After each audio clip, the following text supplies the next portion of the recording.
Well, it's a great layout. We've seen. I've seen a couple of holes. I'll see more later on. What brings you to Portugal, and describe some of the challenges you had designing the course? Well, the biggest challenge was probably marrying, the start and the lovely bit we got on the hill. We were being given this, the valley, which was basically dead flat, literally a half a metre of movement from about nearly a mile, all the way across there. So. And then you have issues of floodplains and all sorts of things like that. So I think it then becomes an engineering battle for a while. But I think we've done a really nice job there in transforming that. You would never know that was dead flat before. That's one of the main factors. Then obviously the routing is very important to find the best holes out there, and I feel we've done a good job of that. Good variety of holes and some fun ones, some great scenic views. When you come down 13, it's nearly just shy of 700 yards, 685 I think, but it's pretty all the way, Yeah. You get this wonderful view if you whack it at 8 or 9 times, but just keep looking at the view. It's very pretty. So no, I think the overall feel is that we've got a nice rhythm to the golf course, which is very important, and a good variety of holes.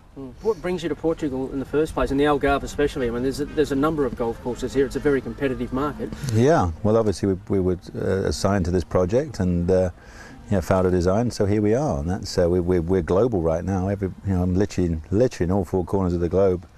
New areas: South America, India, Egypt. So it's I'm enjoying it. It's a fun bit of diversion from.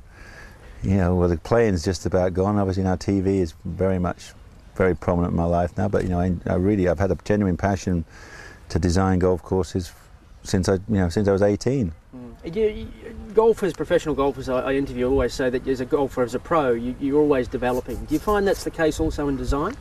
Yeah, I think everything in life. I mean, I think it's pretty sad if you don't. I have this fun line when I say, right now I know everything. But tomorrow I will know more, or today I will know, this afternoon I'll know a lot more, and I kind of joke, well, I didn't know that. You learn something every day.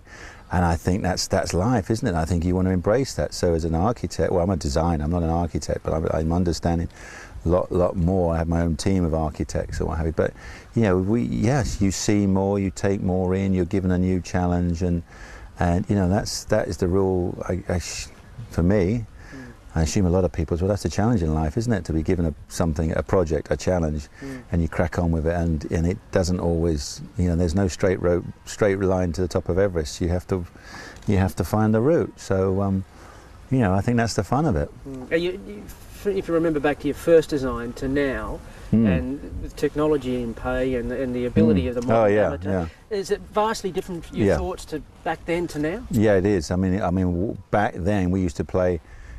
We bunkering positioning was all 240, 260, that sort of thing, and if you forget the bit past it, guys just blasted over it. If you get caught up in old school, now, as I know, I see the stats, I see the guys can hit it 320 yards through the air, 350. So, if you ever you were given the brief to build a tournament golf course, you've got to take that into.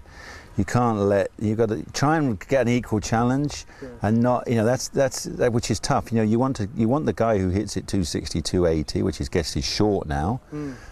You want him to be able to play the golf course, find a way for him to play the golf course. You get guys who hit it 280 to 300, then you get the guys from 300 to 320, the bombers. So you want to create an equal challenge to all of them, so they can't just cut corners and get away with it. But the guys are so aggressive now; they go for everything. Yeah. And obviously the USGA and the RNA are working on the groove rule now, they're going to bring the V grooves back. All sorts of things like that will help. And I know as a player stroke designer, that I know what the players don't like. So when I get the brief to build a tournament course, I know what winds them up.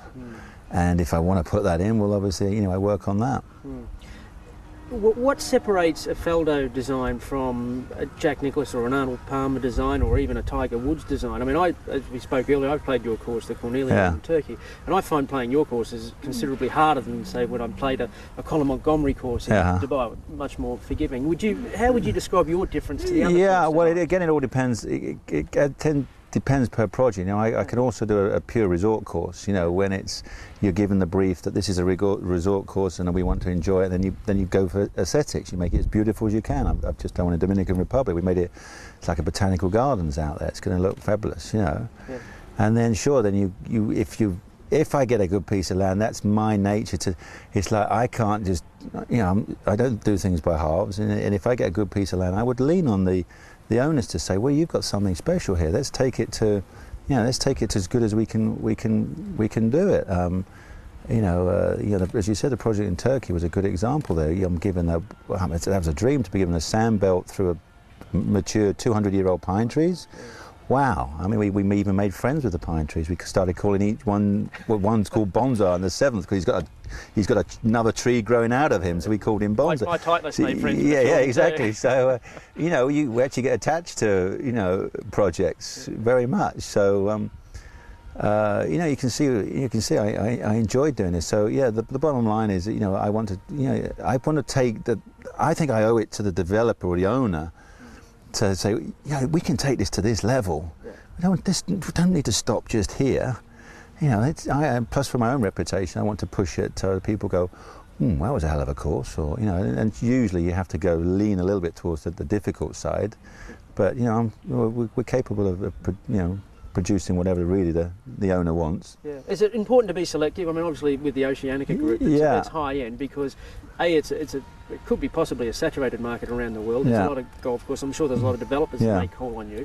Do you try and stick to the high end? Well, yeah, we're fortunate to be able to cherry pick, mainly because of my time. I can't, you know, I can't be everywhere. I kind of limit my work, what I want to do, and you know, and right now, as you can imagine, when you want projects that's literally ready to go, if they're ready to press the button and they're saying, right, get the drawings to us and we're off and running, sure, those are the ones that we obviously I like, because you know, I've got projects. We're talking about a site actually in Portugal we visited here in 1997. It's still sitting there and still thinking about going. So, you know, obviously, you know, I much prefer when I'm going to get a phone call and say, right, we're going in 6 months and it's going to happen. We say, great, we're on board.